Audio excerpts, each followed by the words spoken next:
Hey guys, today and tomorrow you will be learning more about prehistory and the ice ages that there's evidence of that have occurred on our Earth, as well as massive flooding and what that meant for the humans who lived during that time. But I think this idea of climate change is actually really relevant for us today because you hear about that all the time in the news or on social media. And there is another word for it, global warming, but recently scientists and different political activists have kind of strayed away from global warming, and now it's a little bit more known as climate change, okay? And what does this climate change mean for the world? Remember, we talked about farming a few weeks ago and how agriculture wouldn't have even been possible without climate change because the climate getting warmer allowed for more crops to grow. So more people could live in an area and more people could disperse throughout the earth. If the earth had stayed so cold as it was, or the extreme different temperatures that it was going through, humans wouldn't have been able to grow so many crops and done this mass agricultural production so that they could feed entire cities and empires, right? So climate change was essential for agriculture, right? And climate change is happening all the time. And not only is it happening on Earth, but it's also happening on Mars. And we are learning about Mars today and what Mars is going through on its planet right now, okay? So let's review first what we have already learned about the Ice Age. Remember when you did your Atlas worksheet last week? And there was a question that asked you what was covering most of Europe and North America. As you can see, all the white here.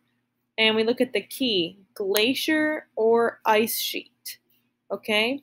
That's showing us that there was a lot of ice and glacier activity covering most of North America and Europe.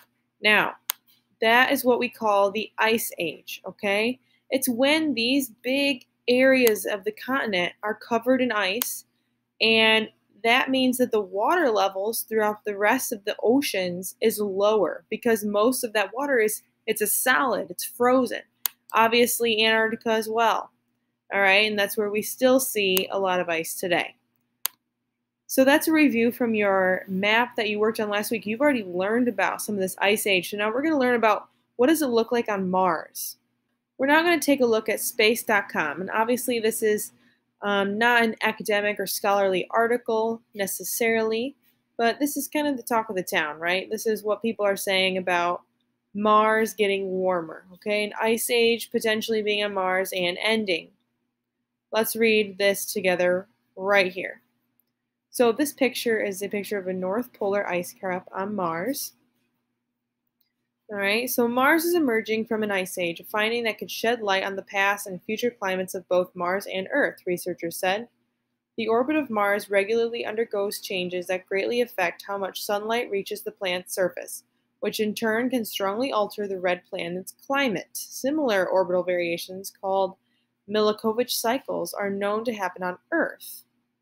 Previous Martian climate models suggested that such orbital changes could lead to ice ages on Mars, when ice would cover most of the planet.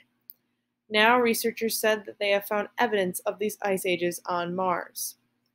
Whereas ice ages on Earth involve polar ice caps growing in size, prior work suggested that Martian ice ages would involve shrinking polar ice caps. Meanwhile, on the red planet, glaciers at mid-latitudes away from the poles would grow. During the interglacial periods between ice ages, ice would rapidly accumulate at the poles while mid-latitude glaciers eroded away. So let's notice this right here. Shrinking polar ice caps. This article is essentially saying that they are finding that the ice caps on Mars are shrinking. And remember, Mars is further away from the sun than Earth, so it makes sense that Mars is colder already than Earth. As well as other atmosphere differences. But it is interesting that Mars is also experiencing climate change. Okay? Let's look at this NASA resource. As you can see, this is a year on Mars. Okay? And last we're going to watch this video. together.